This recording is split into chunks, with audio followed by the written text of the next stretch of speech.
¿Qué tal, amigos? Bienvenidos a una entrevista más aquí en la entrevista CDMX en Capital CDMX. El día de hoy tenemos un invitado de lujo porque vamos a platicar, como ya hemos venido platicando, de temas que se van enfocando hacia la elección de 2021, pero es un tema muy importante porque se va a enlazar con lo que vamos a vivir el próximo año electoral, donde se van a disputar 15 gubernaturas, Congreso, Cámara de Diputados y congresos locales en estas 15 entidades, además de renovación de alcaldías en la Ciudad de México y ayuntamientos.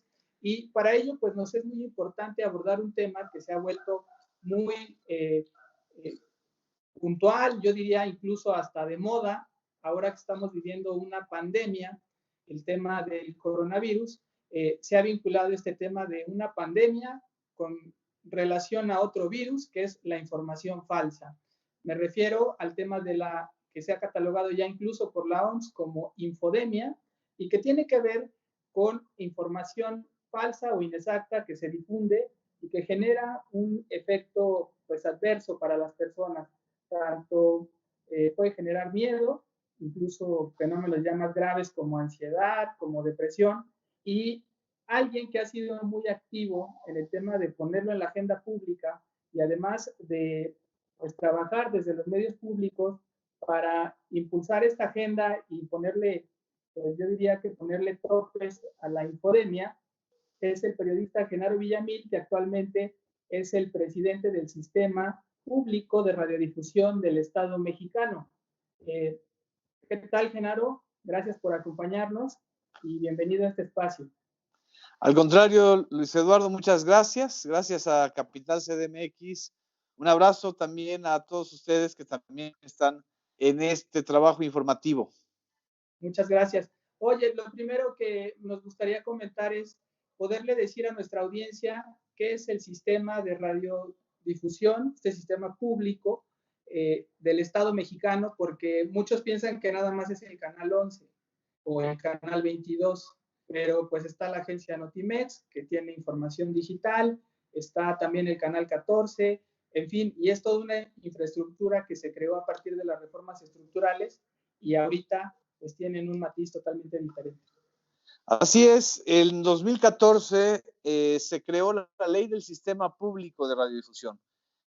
Fue una ley que la verdad es que se difundió poco y se conoce menos, pero dio surgimiento a este organismo que su responsabilidad principal es coordinar los trabajos de los medios públicos en México, de los medios públicos federales, en una primera instancia, y cuando hablamos de medios públicos estamos hablando de radio y televisión. La agencia Notimex no entra dentro del esquema o de la cobertura, porque la agencia Notimex tiene un estatuto también de autonomía, ¿no?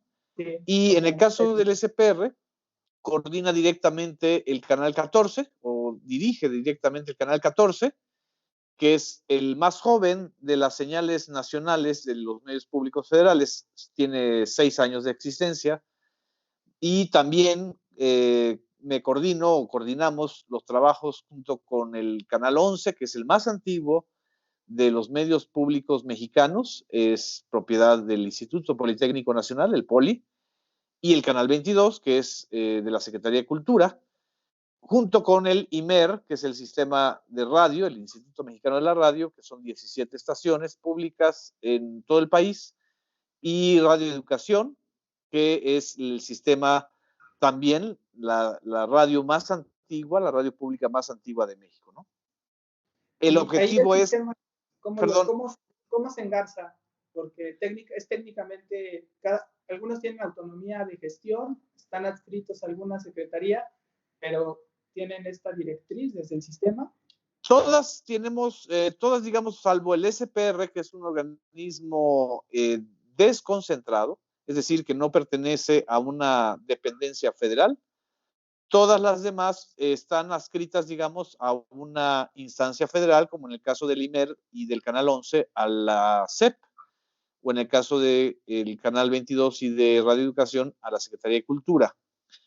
El objetivo es que este sistema sea el paraguas de iniciativas y de proyectos conjuntos para conciliar la infraestructura, conciliar los contenidos, en el sentido de hacer esfuerzos conjuntos, aunque cada director de los medios públicos que mencioné tiene su propia autonomía y su propia directriz. El objetivo del sistema es que actuemos exactamente como algo coordinado, algo que tenga un propósito direccionado, sobre todo a ofrecer alternativas a las audiencias y a ofrecer servicios de información, de conocimiento, de educación y de entretenimiento diferentes a los que vemos en el modelo tradicional comercial, ¿no? Así es. ¿Y qué cambios es los que has tenido que enfrentar? Porque, o cómo encontraste el sistema, por así decirlo. Estamos en un proceso que se le llama de transformación. Así Transformación es. implica, transformación implica, pues, quitar a lo mejor lo que había y empezar de nuevo, o a lo mejor de lo que hay, transformarlo. ¿Y cómo se ha transformado? Porque hay mucha crítica a veces que dicen, no se vayan a volver los medios públicos un espacio de propaganda, ¿no? Tiene esos matices, o que se vaya a perder la esencia de lo que en teoría siempre se ha querido que sean los medios públicos, que sean unos espacios, sí, financiados por el Estado, sí, pertenecientes al Estado, pero que ayuden a informar, que ayuden a entretener, que ayuden a educar, cosas que se le atribuyen siempre al periodismo o a la generación de contenidos, Así es. pero es un reto estando en esta transformación. Yo creo que cómo encontré los medios públicos, literalmente estaban damnificados en el sentido de, sobre todo el SPR, estaba literalmente damnificado. El sismo del 2017 provocó que el sitio donde estaba transmitiendo el Canal 14 se trasladara a un espacio que era rentado, no habían estudios, no había sistema propio de transmisión, se transmite o se transmitía a través del Canal 11. El sismo del 2017 también expresó la vulnerabilidad de este sistema, pero al mismo tiempo la potencialidad de este sistema. El Canal 14 tiene 26 estaciones de televisión en todo el país y esto da una cobertura de casi el 60% de la población nacional. Entonces estás hablando de un potencial muy importante de cobertura nacional en televisión y por si fuera poco, es a través de la multiprogramación del Canal 14 que se observan en muchas partes del país al Canal 11, al Canal 22, a TV UNAM y a la señal del Canal del Congreso. Entonces, cuando me encontré con este sistema damnificado, pues lo primero fue encontrar un sitio donde estar para poder transmitir, ya lo tenemos, definir una estrategia útil para las audiencias. Hay una larga tradición en México, por desgracia, de confundir medios públicos con medios gubernamentales. Y sobre todo en México, pues prácticamente todo era medio gubernamental, hasta la televisión privada. Y Sí. a mí me divierte ahora que desde la televisión privada digan que los medios públicos somos gubernamentales u oficialistas, cuando durante años Televisa, TV Azteca y todas las señales privadas de radio, pues se dedicaban efectivamente a seguir la línea gubernamental. El objetivo ahora es ser un medio de Estado realmente. ¿Qué significa? Un medio que difunda versiones oficiales, pero también difunda versiones que a la sociedad le interesen y que sean útiles. La otra idea que se tiene de los medios públicos es que son medios exquisitos, que los ve una minoría, casi medios folclóricos, y creo que mi oficio como periodista o mi trayectoria como periodista me obliga a incidir en la información y a buscar maneras distintas, ¿no? de comunicar y de informar a la sociedad en un momento tan complejo como este, que es el de la cuarta transformación. El momento complejo implica un inicio, una continuidad en lo que sirve y una transformación en lo que ya no sirve, ¿no? Evidentemente hay falta de recursos y eso también, la escasez de recursos te obliga o te impulsa a ser más creativo, ¿no? Y a final de cuentas, pues yo no soy productor, en el sentido de no tengo esta visión de la televisión pública cara, en donde tenemos que hacer producciones multimillonarias. lo que hay que hacer es, sobre todo ahorita, producciones con una muy buena factura televisiva y que sean útiles para la población, ¿no? Y ahí es como, ¿cómo lo has podido encuadrar en ese sentido con tu visión como periodista? Porque ahora ya la tecnología permite hacer pues maravillas a partir de la creatividad. Creo que la tecnología vino a romper el mito. Tú siempre has sido muy estudioso de los medios televisivos y creo que gran parte de la crisis que vive el duopolio televisivo no nada más es por la irrupción de Internet o de plataformas, sino también porque ya es muy oneroso todo lo que implicaba tener estas producciones y se ha puesto, bueno, creo que herramientas o más bien canales como YouTube han demostrado que el público está ahí cautivo cuando encuentra contenido que le es útil. Y por Exacto. eso vemos, y antes como que se tenía esta imagen de que, bueno, la televisión al ser tan preponderante, se imaginaba que la televisión, pues solo eran las figuras bonitas, bien cuidadas, las grandes producciones, las cámaras estas cámaras de alta tecnología, y creo que eso sí era muy oneroso y gran parte de la crisis explica en que se han dado cuenta que ahora ya con muchísimos menos recursos se puede hacer información de calidad a través de la televisión. ¿Eso cómo lo han podido encuadrar? Porque recuerdo que además cuando llegaste dijiste que ibas a competir con la televisión comercial y eso también pues es una tarea de los medios públicos, ¿no? Es una pelea de rating ahí que no es nada sencilla. Sí, evidentemente el problema principal al que uno se enfrenta, yo me lo enfrenté también como periodista, es a esta idea segmentada de que o eres periodista nada más de medio impreso, o eres periodista nada más de medio electrónico, y si eres periodista de medio digital, híjole, casi eres un apestado, ¿no? Estas jerarquías que existen también en la idea antigua, y yo creo que un tanto anacrónica, de la comunicación en México.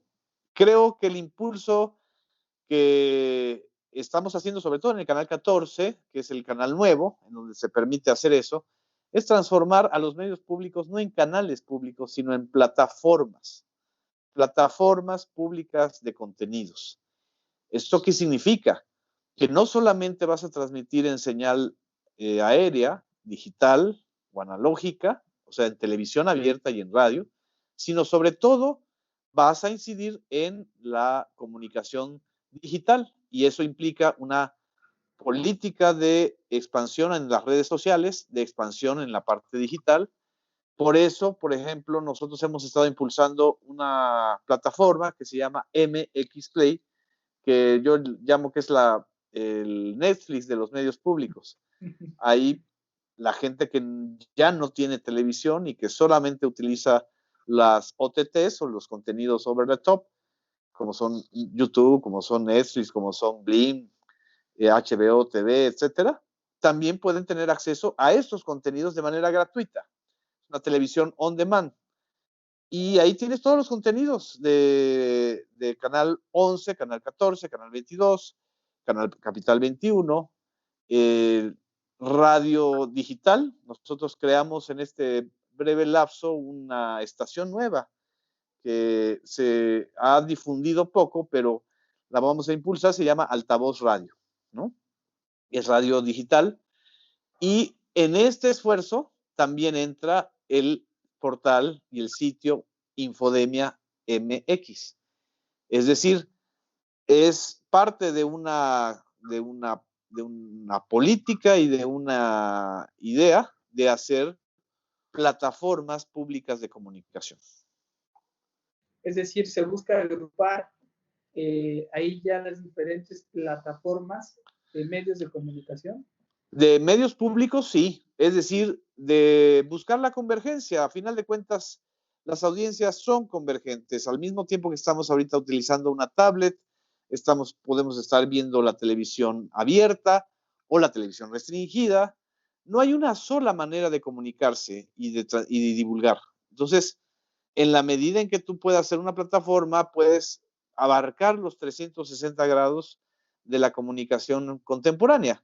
Si solo te dedicas a la televisión abierta, pierdes toda la potencialidad digital. Y si solo te dedicas a la potencialidad digital, desgraciadamente en este país hay muchísimas comunidades que no tienen acceso a Internet. Y la televisión es el único medio en este momento que llega y puede llegar al 96% de la población en México. Entonces creo que es tan importante lo uno como lo otro y equilibrarlos y hacerlos convergentes. Y en ese momento, ¿qué evaluación tienes? Digo, ya a partir de más de un año en el sistema, de qué fue primero poner estos pilares, este andamiaje de rescatar, como dices, a los damnificados para ir eso, pero en materia de contenidos, ¿cómo ha sido la parte en la que te has tenido que enfocar para desagregar y de alguna manera también presentar una visión global? Porque ahorita ya estás explicando que se tiene una plataforma para hacer converger, que es muy Así compleja. es. Además, México es un mosaico gigante, ¿no? Cada estado tiene, como dices, hay comunidades indígenas, hay radios comunitarias. Es difícil poder englobar un solo contenido para tanta población mexicana. Así es. Y tampoco se trata de la uniformidad. Yo creo que los medios públicos, en la medida en que sean mucho más diversos y más plurales, van a ser más ricos y van a llegar a más personas.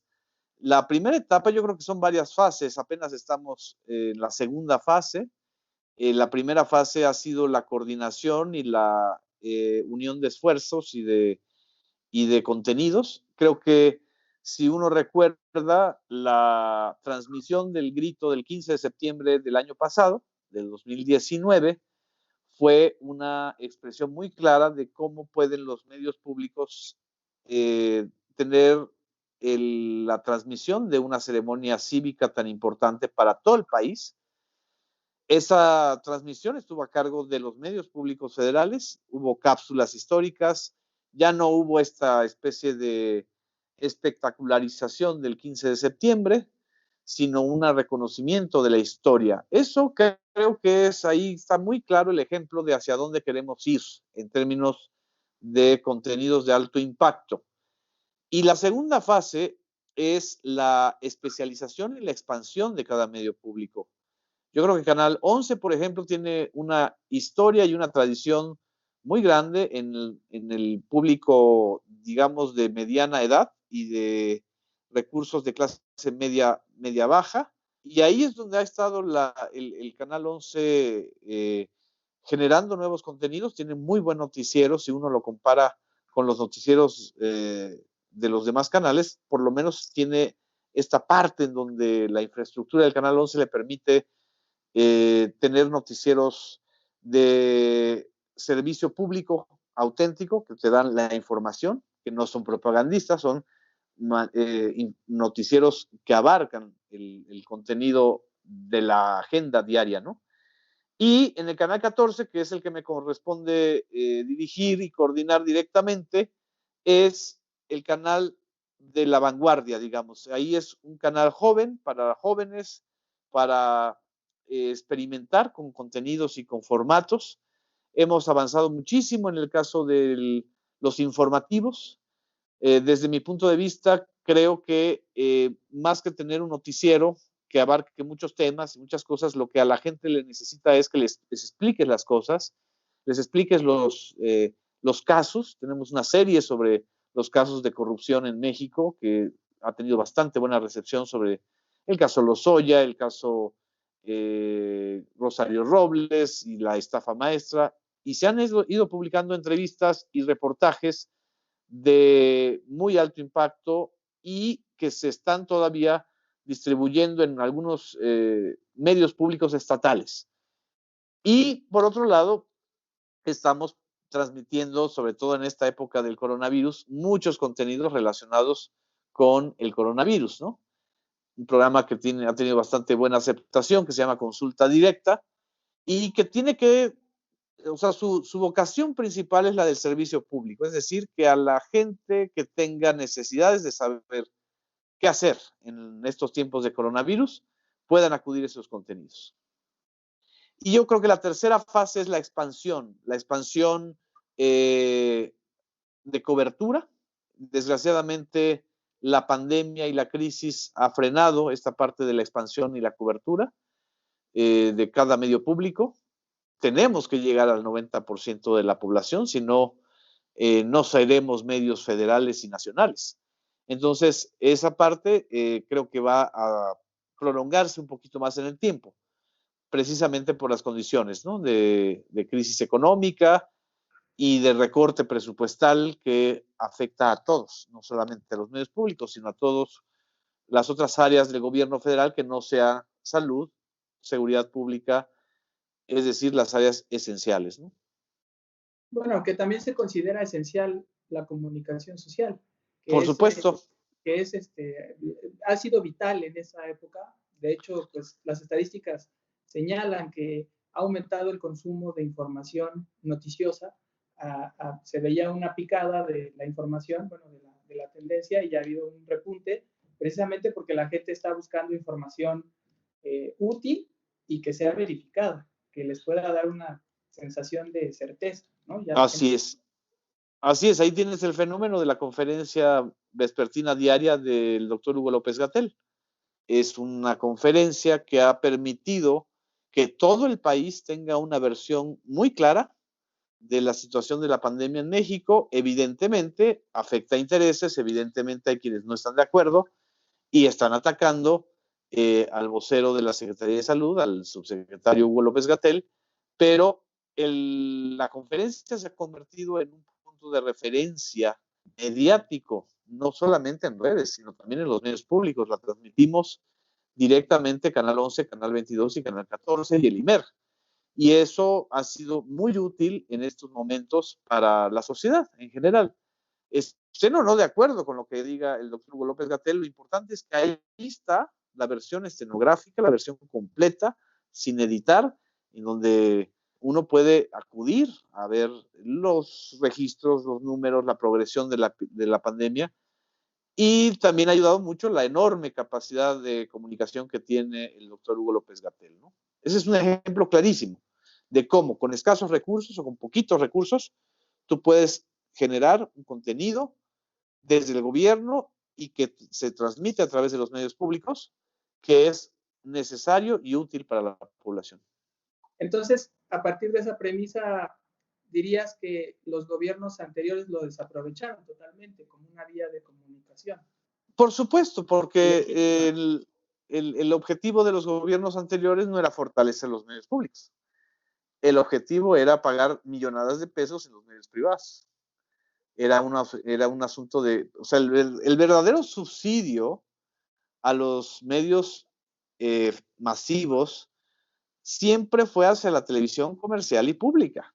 Y sigue siendo, porque las tarifas Sí. más altas de publicidad son para ellos. Te doy un dato muy específico. ¿Cuánto crees que es el presupuesto anual del SPR? No sé, esperaría que superara los 200 millones. 205 millones de pesos, que no es ni la mitad de lo que este año se le destinó a una televisora comercial.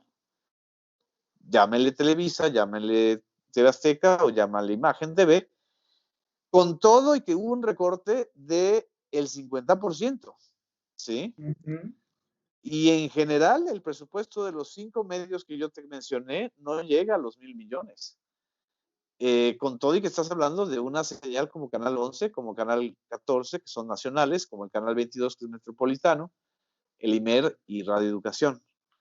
Entonces, con tan pocos recursos, tú puedes hacer mucho, siempre y cuando sepas cómo destinar ese recurso y no haya corrupción. Porque desgraciadamente sí hubo mucha corrupción en los medios que estaban destinados a ser medios públicos, ¿no? Sí, yo Como nadie los recuerdo veía. sí, pero se hacían estas producciones carísimas que a lo mejor nadie veía y ahí se desviaba mucho recurso, me imagino.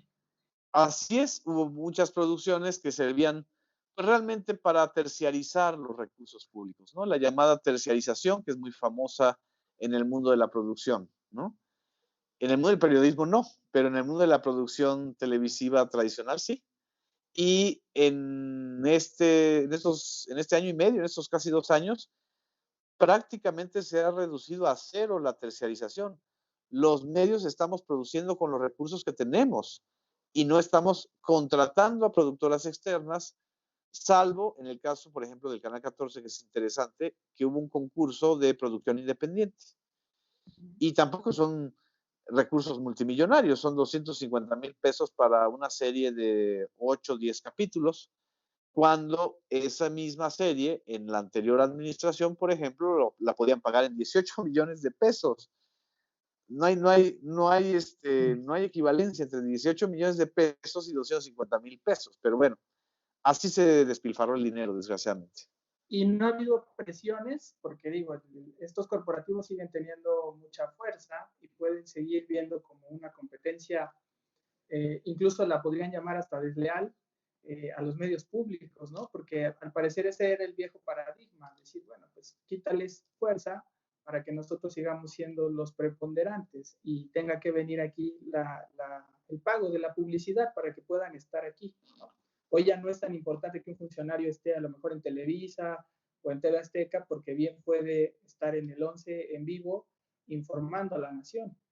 Es que ese es el tema. En la medida en que no haya dinero de por medio para las entrevistas y la información sea un bien público, tanto en medios privados como en medios públicos, pues ahí se reduce el negocio que eran las entrevistas pagadas.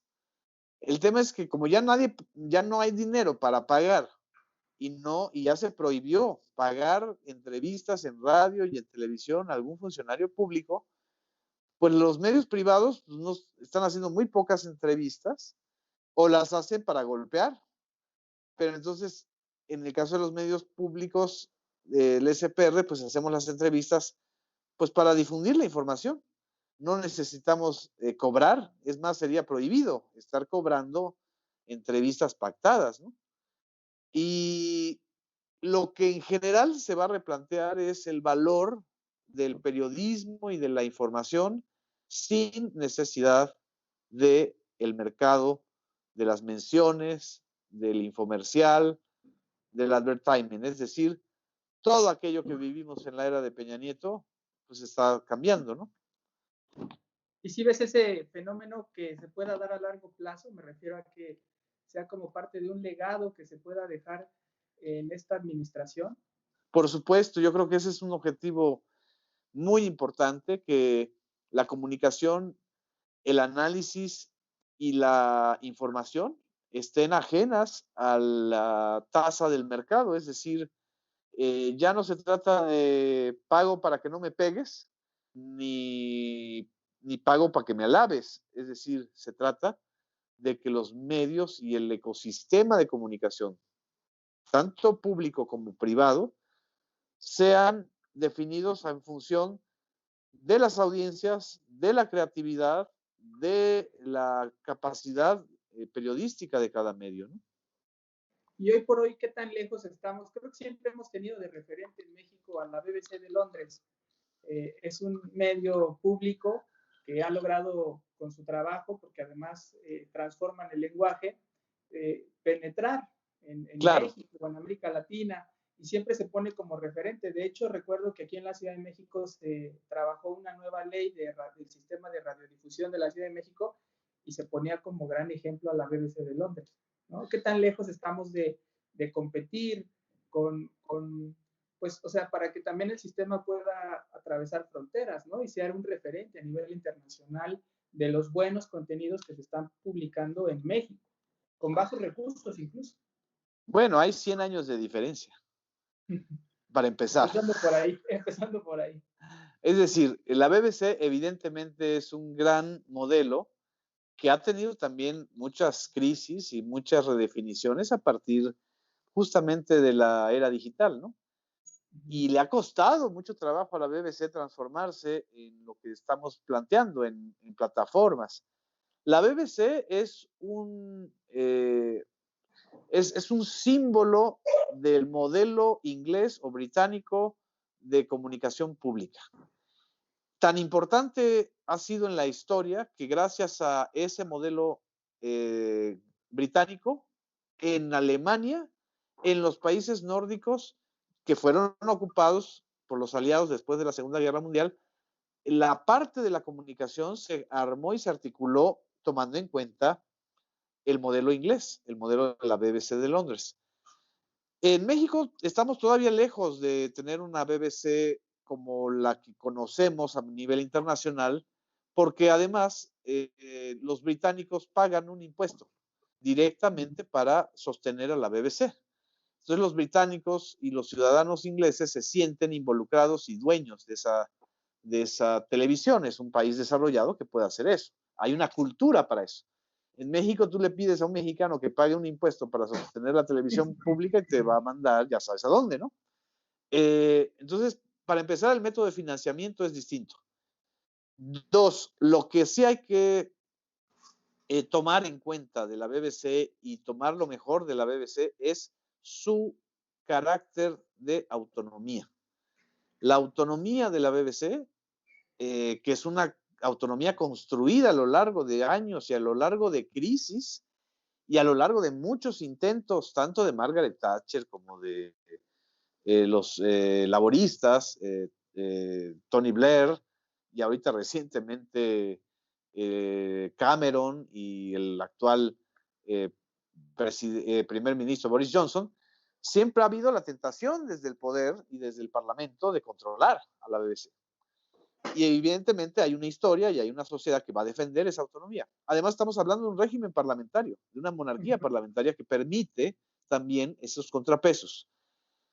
Lo mejor es esta idea de autonomía, la idea de tener contenidos de un alto grado de calidad, televisivo, cinematográfico y radiofónico, porque la BBC tiene una parte de radio muy importante, y ahora la parte digital que se está modernizando y que está compitiendo. Y dos, la parte también que tiene que ver con la creatividad, es decir, impulsar lo que la BBC y lo que sería una BBC a la mexicana pudiera retomar esa parte de creatividad, ¿no? Nos va a costar algunos años en lograrlo, pero si seguimos en una ruta, más allá de que esté yo o estén otros directivos, si seguimos en esa ruta de la necesidad de tener espacios públicos financiados por el presupuesto para tener calidad informativa, independientemente de que gobierne quien gobierne, Morena, el PAN, PRD o el PRI, si hay un convencimiento de la sociedad mexicana, se va a defender.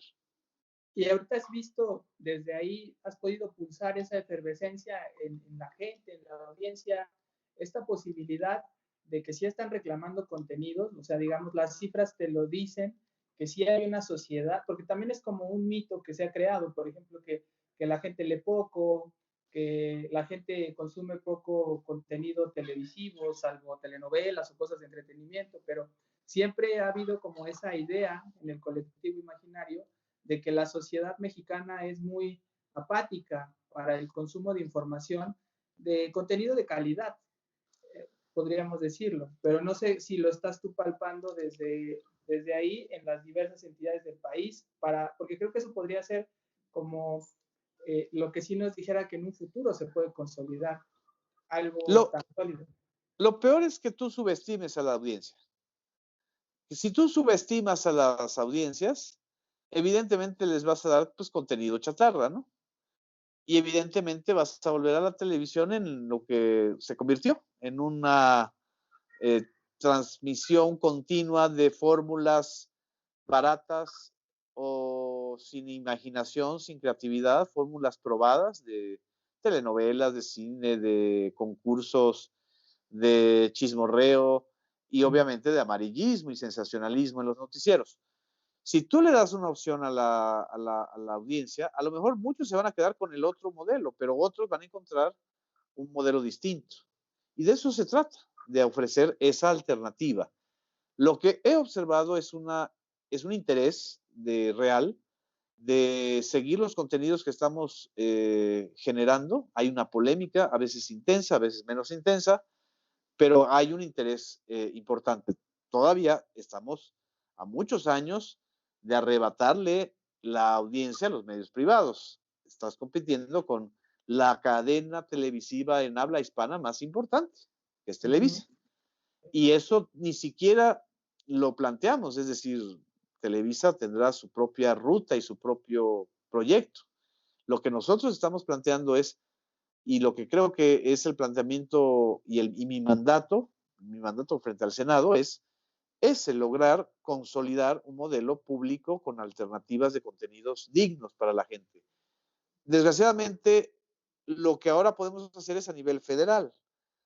Falta todavía que esto aterrice y que se vaya generando dinámicas en los medios estatales, que desgraciadamente en muchos casos son simples repetidoras de productos comerciales o están abandonadas a su suerte, ¿no?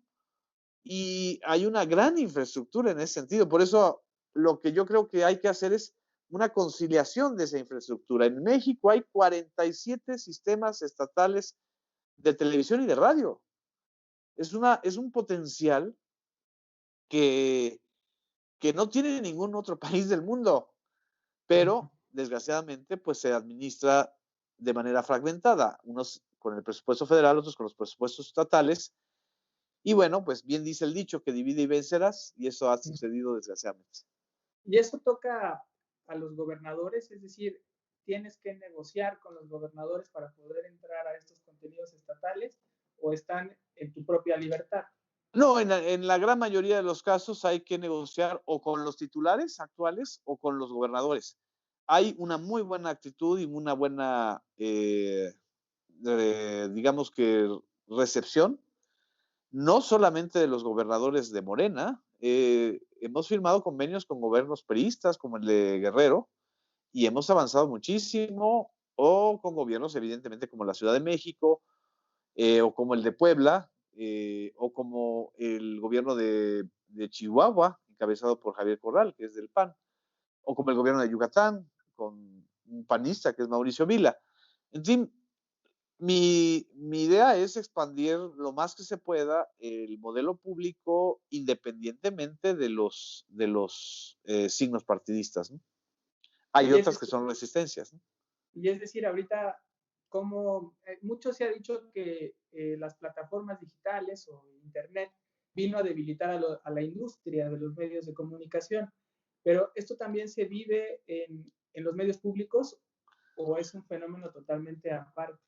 Al contrario, yo lo que he vivido es que gracias a esas plataformas digitales los contenidos de los medios públicos se ven más, se comparten más, se divulgan más. Y como nosotros no necesitamos comercializar, que ese es el gran secreto, o sea, nosotros no necesitamos estar monetizando los contenidos. Es más, no solo no lo necesitamos, está prohibido. Entonces, ese acceso público y gratuito es lo que hay que potenciar. Y lo, lo hemos vivido, yo lo he vivido de una manera, al contrario, muy, muy importante, muy generosa, ¿no?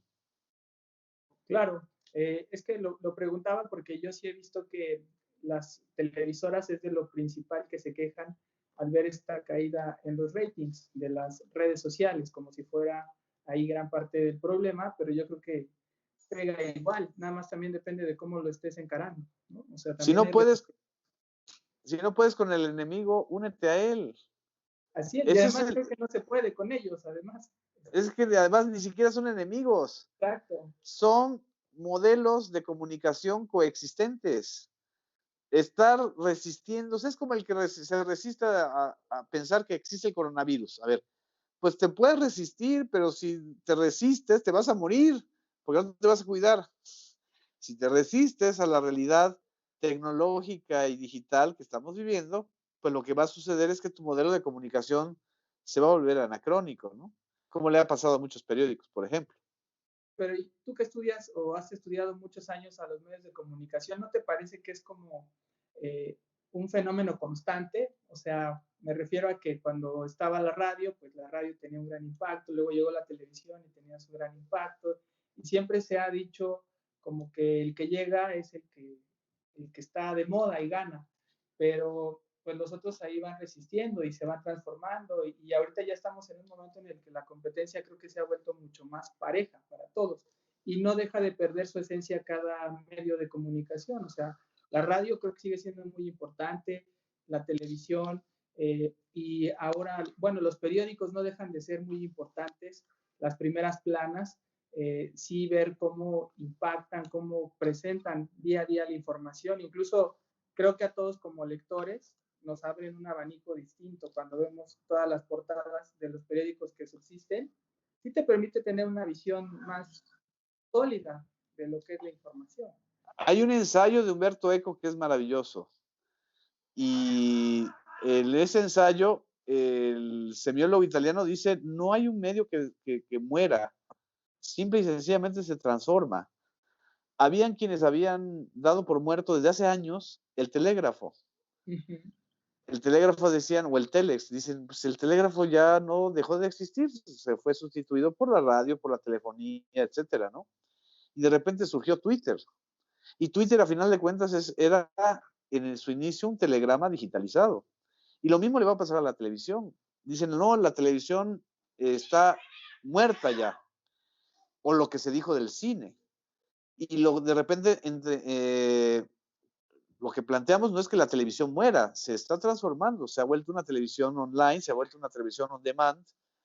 La audiencia es quien programa sus contenidos a la hora que quiere, y van a tener éxito quienes les permitan eso a los televidentes.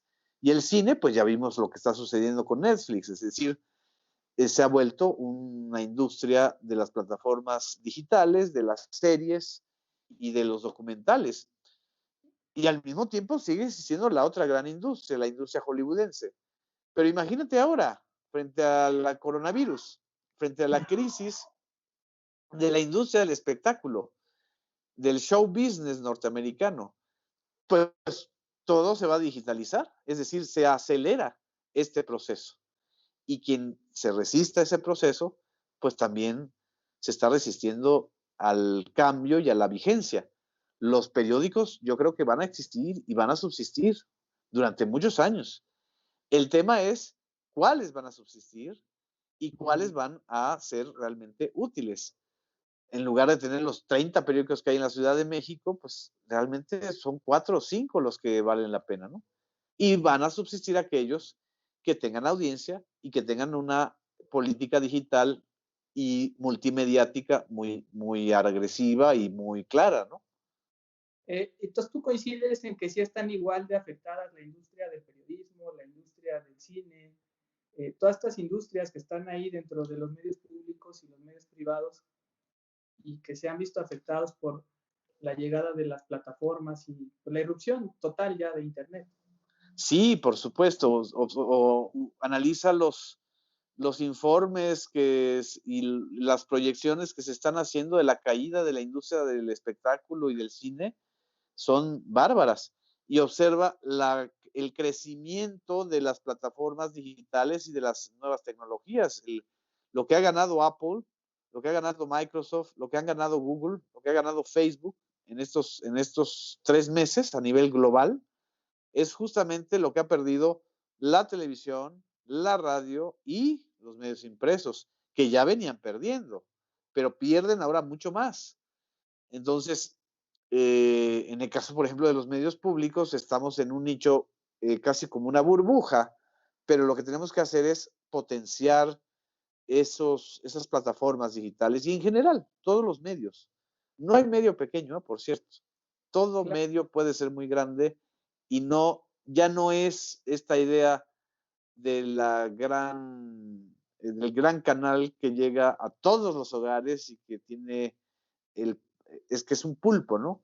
Con que tú sepas cómo segmentar tu información, tu audiencia y tu impacto, vas a lograr permanecer.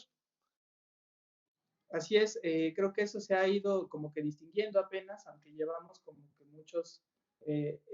que muchos tropiezos en ir, y creo que más desde los medios tradicionales ha sido muy evidente cómo han venido tropezando con las nuevas tecnologías y cómo, o sea, yo puedo ver, por ejemplo, que Reforma siempre quiso, por poner un ejemplo, que es uno de los diarios más sólidos en México, siempre luchó por tener un canal de televisión abierto. Nunca lo logró, pero y hasta ahorita se están intentando abrir mucho paso con su contenido en video, ¿no? Para crear una televisión digital.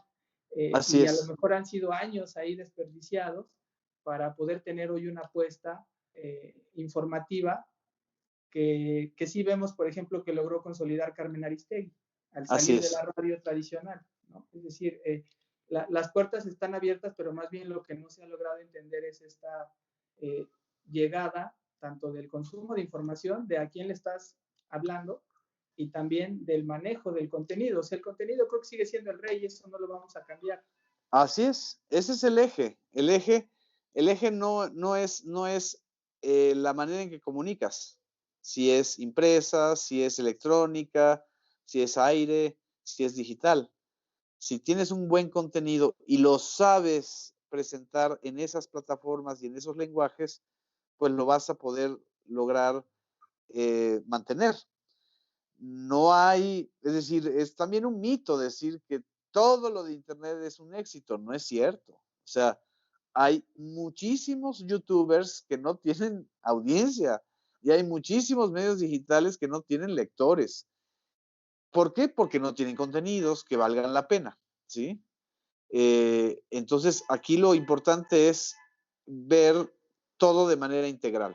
Si tú tienes un buen contenido que no sabes cómo proyectarlo en las redes sociales o en los medios digitales o en las plataformas, pues se va a perder.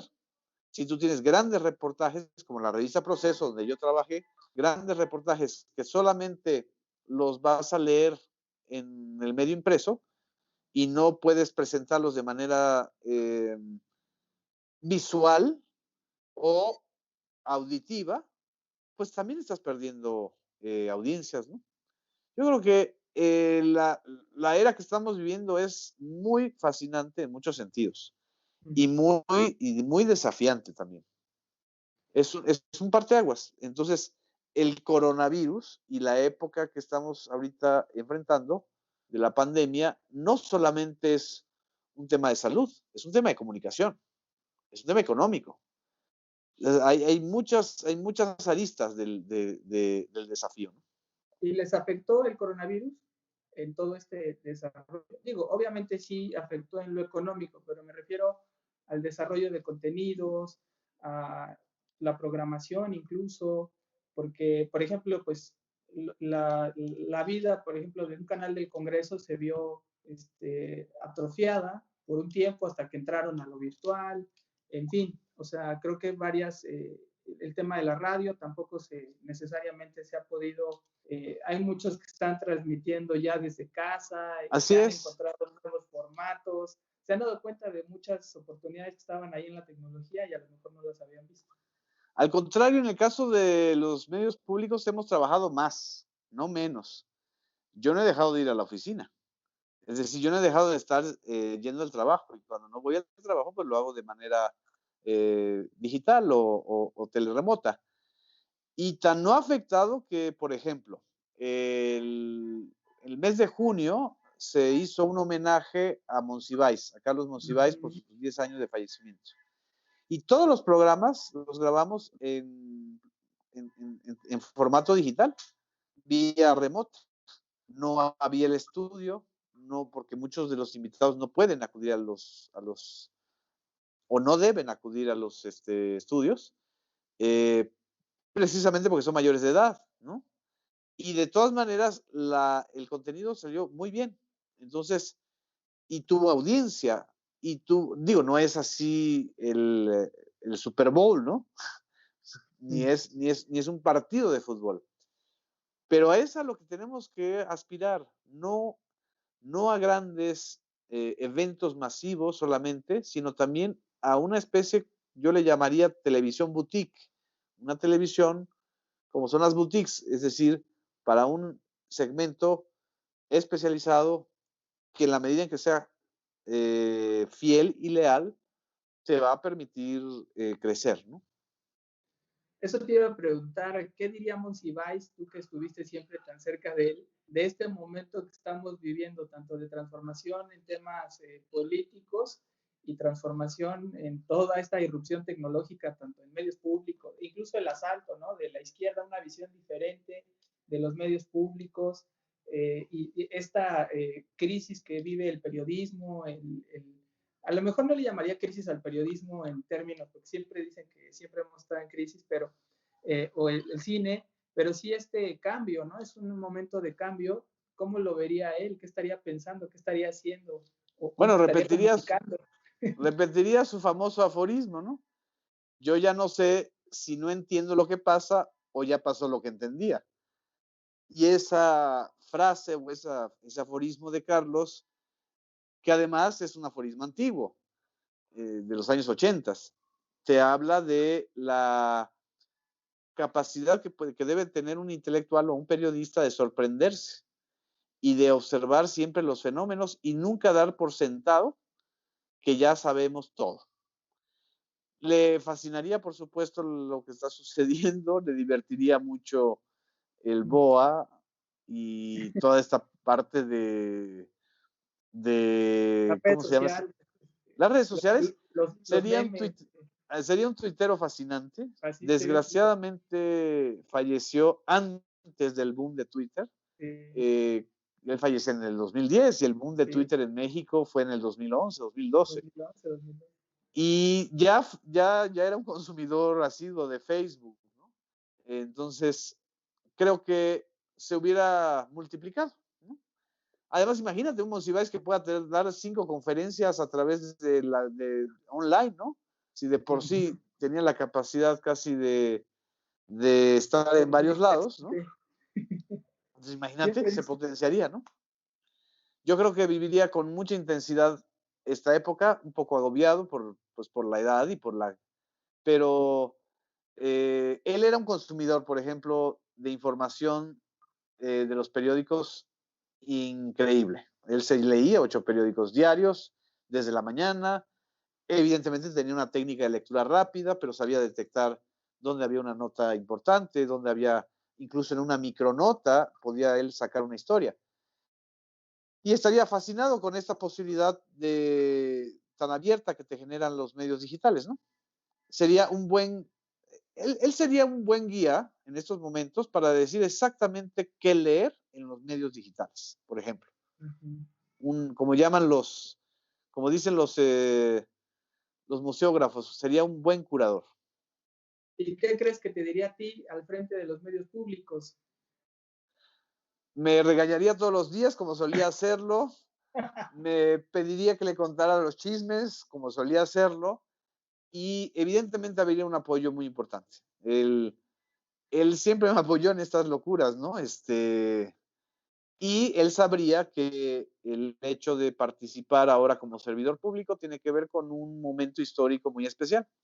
No lo hubiera yo hecho en otro momento, más que en este, por, por razones muy claras. Es un parteaguas en términos políticos lo que estamos viviendo.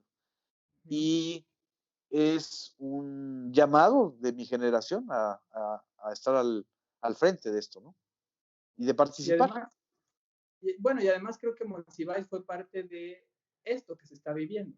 O sea, fue una pieza clave y esencial para abrirle paso a la izquierda en la cultura, en los medios públicos, en la opinión pública. Y así, incluso dicho del mismo presidente, pues él siente que con las redes sociales logró romper un cerco Así informativo que es, había y por eso lo de las benditas redes sociales, ¿no? Es decir, llegamos al poder después de muchos años de lucha con consignas muy claras, que ahora así el es, tema ya es diferente porque ahora ya lo tienes y ahora hay que ver hacia dónde lo puedes conducir y cómo lo puedes conducir de manera correcta. así es. Ahí yo lo que te preguntaría es, para entrar al tema de la infodemia, Infodemia es un medio que agrupa las plataformas de los medios públicos, pero tiene un objetivo muy claro. Es cortarle de tajo la información, bueno, el paso a la desinformación, o por qué ha habido este debate de que no, puede ser más bien para coartar información de ciertos grupos políticos o información. La pregunta sería ahí, antes de eso, ¿cómo es tu relación con el presidente y con el gobierno? Ya que sabes, siempre existe la tentación de que los medios públicos, como decías al principio, sean medios gubernamentales y no medios de Estado. Bueno, mi relación con Andrés Manuel es buena desde hace años, es decir, es una relación de respeto, pero desde el 2019 que yo tomé posesión 14 de febrero de 2019 a esta fecha, solo me ha llamado una vez, vía telefónica, y no fue para darme línea, no fue para decirme, deben transmitir esto. Fue para averiguar un asunto en relación con Gutiérrez Vivó, por ejemplo, la posibilidad de que a través de los medios públicos Gutiérrez Vivó pudiera regresar al país. Era una consulta. Ahí tienes la respuesta, es decir, no es un político que esté obsesionado con decir lo que debes hacer. Él me invitó a participar en este proyecto y él me dijo, eres tú el responsable de levantar o de despertar al monstruo dormido. Porque yo le decía, los medios públicos mexicanos son un monstruo dormido. Hay que despertarlo. Y el hecho de despertarlo implica respeto, autonomía, confianza y apoyo también en momentos difíciles. Y en momentos difíciles he tenido el apoyo del gobierno federal. Y creo que eso es muy importante. Entonces, el proyecto de Infodemia no surge de una sugerencia de López Obrador, surge de una propuesta que yo hago en la conferencia matutina. En la conferencia matutina, lo que yo planteo es que más allá de pelearnos con las plataformas digitales, o con Twitter, o con Facebook, o con YouTube, lo que hay que analizar es el fenómeno generalizado de la desinformación y de las fake news. Y como periodista yo sé que el objetivo y la importancia de un periodista no es solamente contar la verdad, también es desmantelar la mentira. Tú no puedes ser solamente un periodista que cuente la verdad, tienes que desmantelar la mentira, porque las dos fuerzas son muy importantes en estos momentos. Entonces el proyecto de Infodemia surge de esta necesidad de tener por lo menos un espacio, ahora pequeño y que esperamos que crezca, que incida en el mundo digital, más que en el mundo de la televisión o de la radio. Porque efectivamente lo que observamos y hemos visto es que el incremento de los contenidos y de la información en redes sociales, en las plataformas digitales, está planteando también un desafío en términos de desinformación. Es mucho más rápida la viralización de la información, de la desinformación, de la fake news, que la viralización de la verdad. Entonces, ahí tenemos que ver cómo atajamos eso. Y de unos 2 meses a la fecha yo empecé en el SPR y en el Canal 14 a impulsar este proyecto, que ha surgido desde hace 3 semanas acá. Y estamos empezando igual, poco a poco, generar y atraer a especialistas, a jóvenes expertos en medios digitales.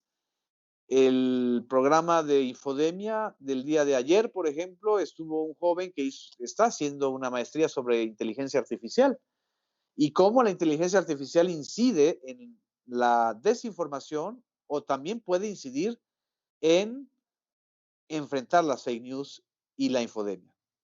Creo que poco a poco tenemos que ir acostumbrando a los usuarios de las redes sociales a digitalizarse y a alfabetizarse digitalmente, ¿no? Es Entonces, decir, el primer paso sería, es uno de los objetivos centrales sería la alfabetización digital, porque creo que sí, eso es oral. O sea, hay mucha sí. gente que desconoce de plataforma, literal. Hay gente que no sabe distinguir entre un bot y un troll, por ejemplo. Bueno, siendo claros, ni el propio presidente. A veces él habla de troles y los dice como bots, o habla de bots y los menciona como, o sea,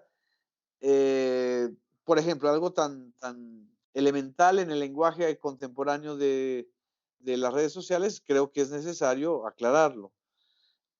También es importante que las personas entiendan que WhatsApp no es un medio de comunicación y que las cosas que llegan a través de los WhatsApps no necesariamente son verdad y que tienen que tener pues, muchas reservas frente a lo que les llegue de esa información, ¿no?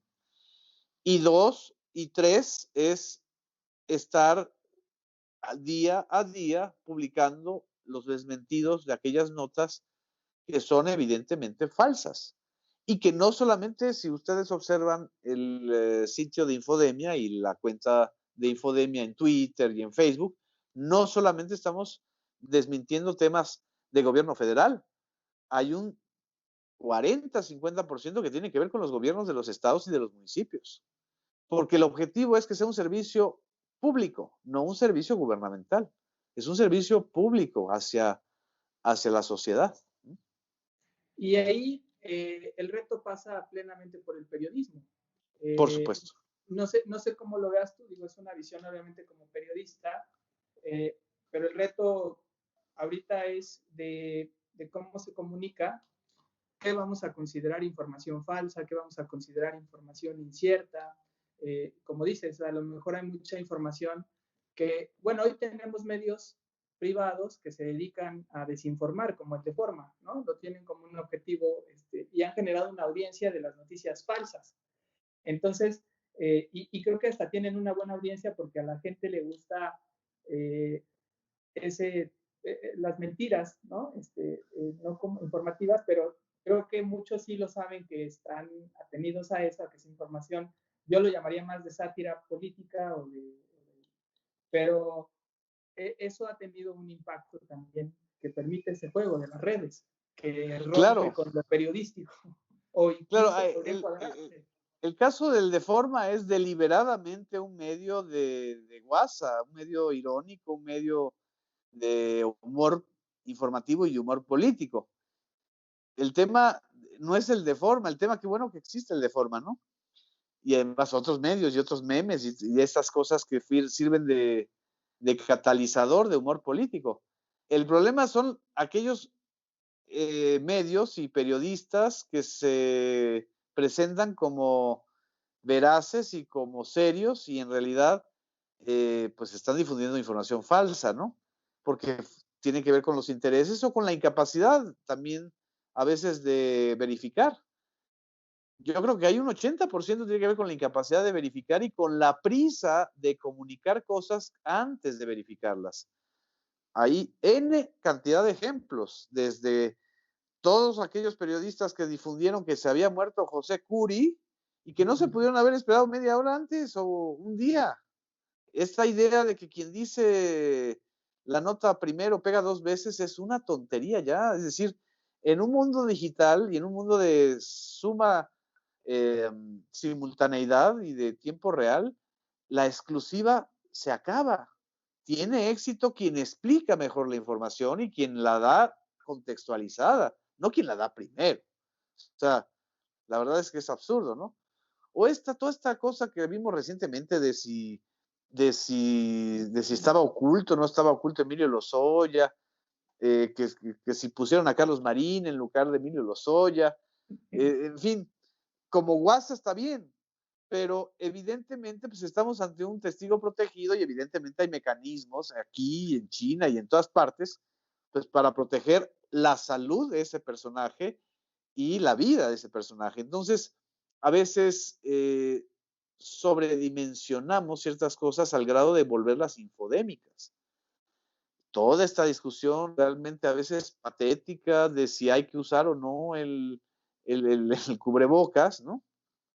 La volvemos un asunto de pues casi de guerra de posiciones, ¿no? O esta idea también muy difundida de que hay que tomarse ciertas sustancias para enfrentar el coronavirus. Mucha mitología. De por sí los mexicanos, de por sí hay una cultura en los mexicanos de creer recetas fáciles, ¿no? El dinero fácil, la salud fácil, bajar de peso fácilmente. Bueno, ahí están todos los infomerciales, ¿no? De que casi sin moverte vas a bajar de peso. O de que, hay unos pastelitos que tienen vitaminas. Y no es cierto, no tienen vitaminas. Esos son alimentos industrializados. Todo eso genera una cultura informativa muy deficiente en términos de verificación, de contraste. Lo que podamos nosotros, pues prácticamente incidir o ayudar, va a ser bueno. Digo, no, tampoco se gastan muchísimos recursos en esto. Lo que hay que hacer es una labor cotidiana de hormiguita. Claro, ¿y por qué lo respaldó el presidente? ¿Qué fue lo que le dio confianza de decir, sí, te apoyo? Porque para dar el foro de presentarlo, o Ramírez Cuevas, ¿no? De decir, oye, sí, Bueno, es que él no sabía que yo iba a hablar de infodemia. Él lo que quería es que yo explicara el fenómeno de las noticias falsas en Twitter y de la afectación. Y yo en ese momento, en la reunión previa a la conferencia matutina, yo le comenté al presidente y a los que estaban presentes, incluyendo a Jesús Ramírez, que no se trata solamente de Twitter, que es un fenómeno global, general y contemporáneo de las redes sociales. Y que la propia Organización Mundial de la Salud ya lo había clasificado como infodemia, es decir, una epidemia de contenidos falsos. Pues le encantó la idea, me dijo, pues, tan le encantó que en ese momento salí yo solo con él a la conferencia matutina, abrió un foro y sirvió ese foro también para que reaccionaran las empresas, Twitter, Facebook, Google, YouTube, Microsoft, empezaron a decir, no, pues nosotros no somos responsables, pero vamos a hacer esto para verificar los contenidos, etcétera. O sea, por lo menos políticamente él logró que esas empresas se involucraran. Ahora, a mí me corresponde que los mexicanos o que las audiencias digitales se involucren en la infodemia, es decir, o en la lucha contra la infodemia, que, que no estén reproduciendo tonterías falsas, ¿no? Que esas tonterías falsas, locuras, incluso de este asunto de que sanitizar en algunas comunidades es, o sanitizar o ir y limpiar los pozos o el sistema de drenaje, en algunas comunidades han generado ataques armados contra el personal de salud, porque la gente le han dicho que el gobierno está contagiando el coronavirus. Eso es terrible, tremendo. Eso es parte de la infodemia. Los ataques a enfermeras, a médicos, tiene que ver con las mentiras que se difunden en las redes sociales. Entonces, yo creo que también la infodemia mata. Entonces, hay que evitarla. El contexto del coronavirus ha sido, yo creo que el más propicio para hacer un ejercicio como este. ¿Qué recepción has visto en la audiencia para poder ir frenando? Muy entusiasta. Hasta ahora solo hemos estado en medios digitales. Vamos a ir hacia los medios abiertos, televisión y radio, pero pues poco a poco. Yo creo que ahorita lo importante es incidir en la red, incidir en los medios digitales, que es donde estamos observando el fenómeno más grave, ¿no? Ojalá y pudiéramos incidir en los WhatsApps, pero bueno. Sí, es lo más difícil, pero bueno, sigue siendo la misma compañía de redes la que controla todo y puede tener también, creo que el golpe fue político. Fíjate, hace una semana entrevistábamos a una consejera electoral de la Ciudad de México y nos dijo algo que yo desconocía, pero que me parece muy interesante, que ellos ya como árbitro electoral están teniendo ya interacción con los directivos de Twitter, de Facebook, para empezar a frenar a quien está utilizando la pandemia para promocionar su imagen. Viene a repartir una despensa y promocionándose en tal distrito, ¿no? Entonces, ellos en cuanto detectan un video donde encuadran elementos o una imagen o un tweet o un post de Facebook donde encuadran elementos que pudieran ser promoción personalizada que posteriormente derivaría en actos anticipados de campaña, ellos ya le están como medida cautelar hablando a Twitter para decirle, oye, te reporto este tweet, y dice que hasta el momento ha funcionado bien porque tanto Twitter como Facebook empiezan a suspender ese tipo de contenido. Claro. Creo que va a ser muy interesante esta colaboración en temas electorales, que en la tele sí lo había, tú lo sabes, o sea, Televisa ¿cuántas veces no fue sancionado? O no Televisa, sino los partidos políticos porque hacían promoción personalizada burlando la ley, ¿no? Ahí con otro contexto, pero creo que es un tema positivo que puede ser para lo que viene, que es la elección.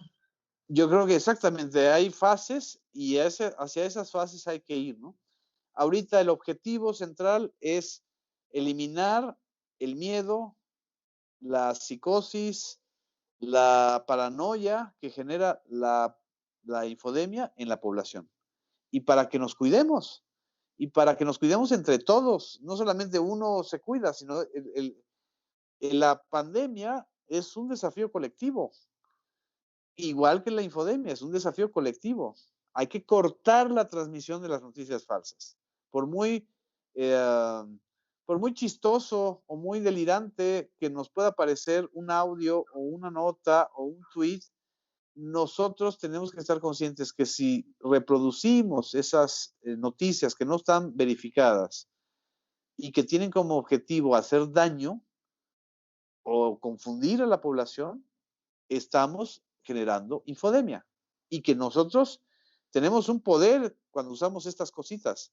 Ese poder tenemos que saber utilizarlo, así como el gobernante tiene que saber cómo utiliza el poder, nosotros tenemos que saber cómo utilizar este tipo de artefactos. El teléfono celular, la tablet, etcétera, ¿no? La Es decir, computadora. y ahí nos va a ser muy interesante también la participación de los medios tradicionales y los digitales, los que están en la escena de la industria de los medios, participar para ir atajando. Digo, todos los que somos periodistas sabemos que tenemos la regla de no verificar información que pudiera ser falsa o no Exacto. publicar información que, digo, eso nos lo enseñan en la escuela, pero ¿cómo hacerle para que no haya voces que digan, ay, están cortando la libertad de expresión, o contraviniendo este tema, ¿no? De que ahora hay muchos La usuarios. libertad de expresión no protege la difusión de mentiras, ¿eh?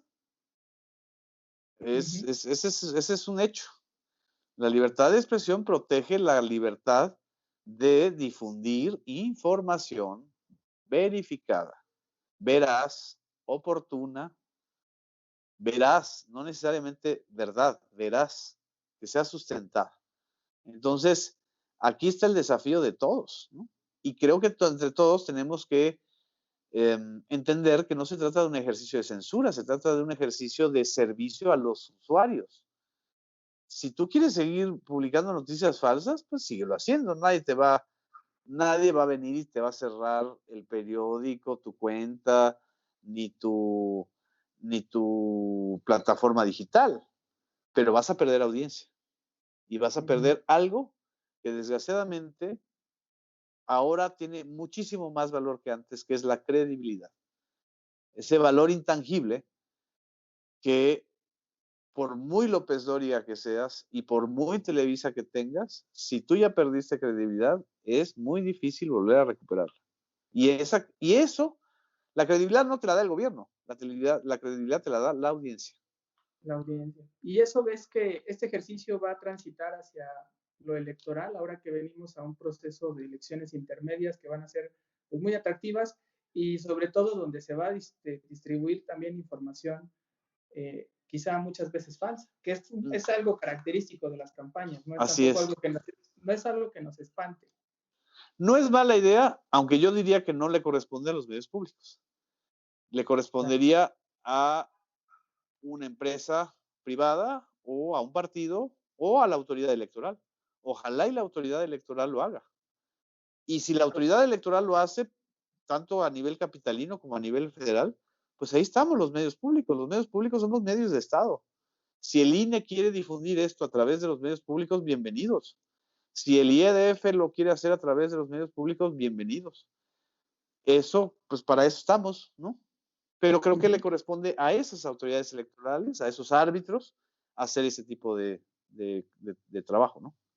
Sí, es decir, Infodemia va a quedar delimitado, por lo menos ahora, al tema de la pandemia como tal, Así es. de prohibir, atajar toda la información que pudiera estar afectando la salud de las personas. Exactamente. Y ya después evaluarán ustedes el resultado de este ejercicio para Así otras, es.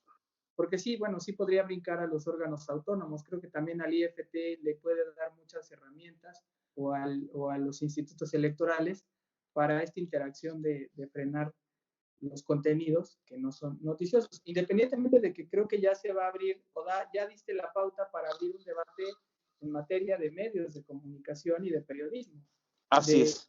si hay periodismo que se está ejerciendo con información falsa, con intereses políticos. Digo, ahí está ya el debate de que sí hay un grupo de intelectuales que durante mucho tiempo ha utilizado la información para manipular la información, que eso ya es como otro debate, pero creo que se abre como una gama ahí Así es.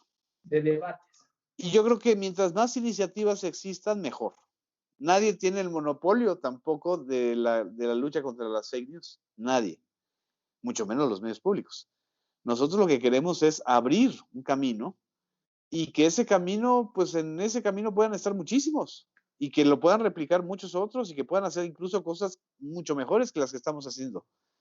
El objetivo es eso, generar una alianza y una tendencia en contra de la desinformación.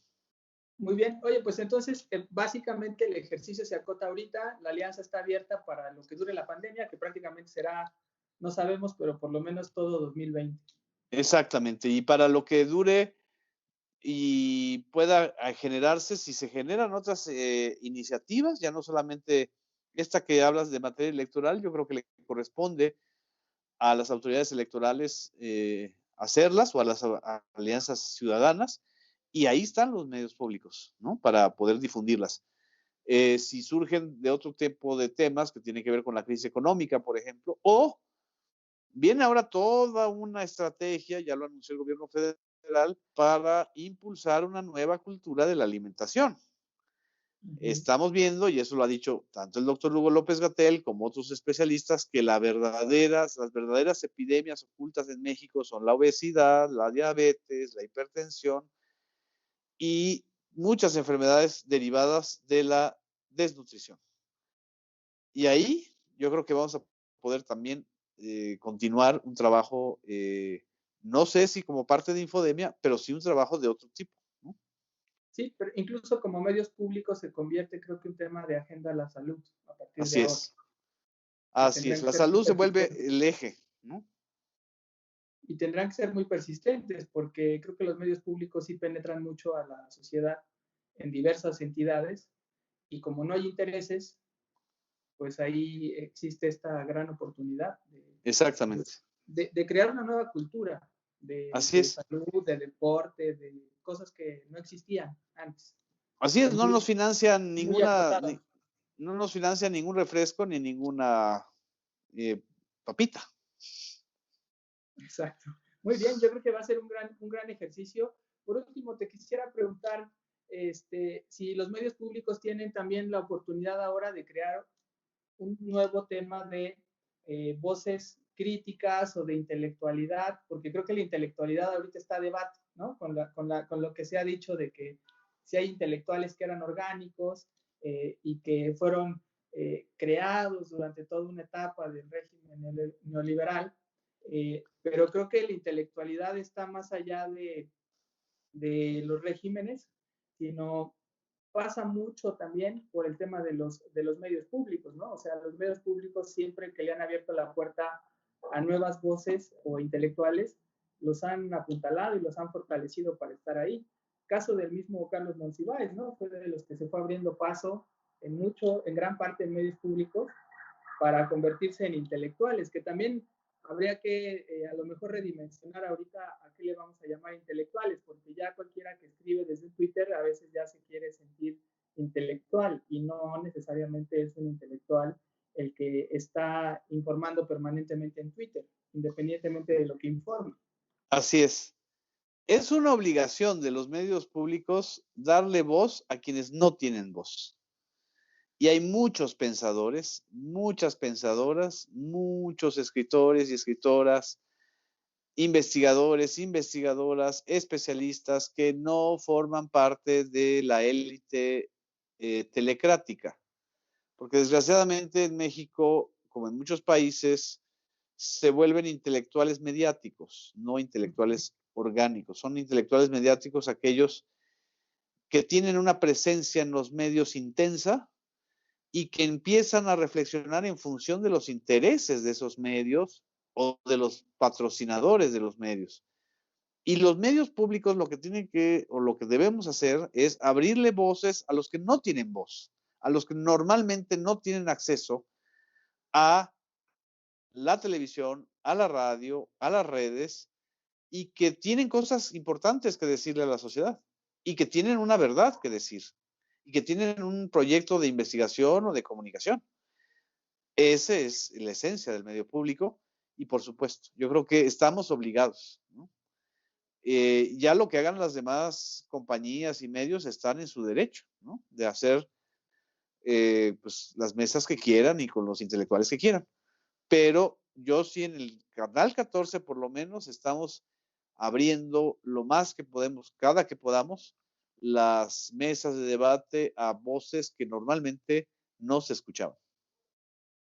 Muy bien, pues es un esfuerzo interesante porque además creo que el periodismo ahorita, en esta etapa que está viviendo de transición, un debate que atraviesa es, que digo, el presidente también lo puso en agenda, pero creo que es una crítica que yo siempre le he hecho al periodismo mexicano, es que siempre se ha hablado de que los medios mexicanos son plurales y objetivos.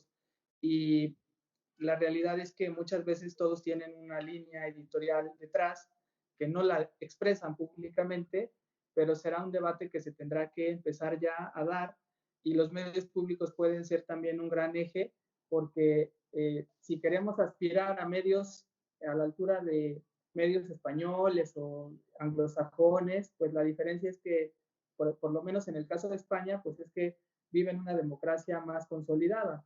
Y ahí sí los medios asumen una línea editorial y pueden entonces presentarse cambios donde ya cada vez es menos la manipulación de información porque el mismo consumidor de información ya sabe a lo que se atiene al abrir o recibir determinado contenido. Y en México creo que todavía no se le ha querido entrar de la manera que se le tiene que entrar. El presidente soltó una declaración que fue muy polémica cuando dijo, pues defínanse los que estén con la cuarta transformación o los que estén en contra. A lo mejor no fue la forma más atinada de decirlo, pero creo que tiene, el fondo tiene mucha sustancia. Decir, medios de comunicación o el periodismo mexicano empiece también a partir ya de lo que son, de lo que representan. Como yo lo diría más sencillo, fuera caretas, ¿no? Y que cada quien asuma lo que tiene que asumir. Y eso nos quitaría de muchas dudas de que tiene que ver con esto de infodemias ahora que se pudiera calificar, porque hasta ahorita muchos pueden poner al periódico Reforma por ser crítico con López Obrador como un periódico que genera infodemia.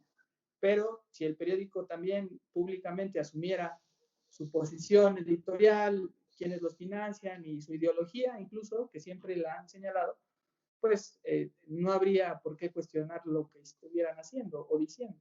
Y viceversa, o sea, también está el caso del Proceso, que se le ha cuestionado que si ya cambió la línea editorial, que se está peleando, o que si esperaban que fuera, o incluso Aristegui. O sea, el periodismo mexicano está viviendo esa gran transformación, pero creo que no se ha dado el debate oportuno para irlo llevando a cabo, o ver si va a ser realidad en algún momento.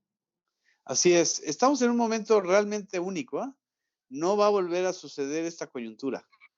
Entonces, esta coyuntura de redefinición de las relaciones entre medios, poder y sociedad pasa como por lo que dijiste, fuera máscaras. Esa fue la frase incluso que utilizó López Obrador cuando leyó la carta de los intelectuales, cuando les dijo, qué bueno que ya están asumiendo una posición electoral, claramente electoral, llamando a un frente electoral contra el gobierno actual. Eso es mucho más sano que decir, estoy hablando a nombre de la imparcialidad, porque además la imparcialidad es inexistente. Creo que hay que releer esa partecita del laberinto de la soledad de Octavio Paz, en donde él hablaba del país de las máscaras.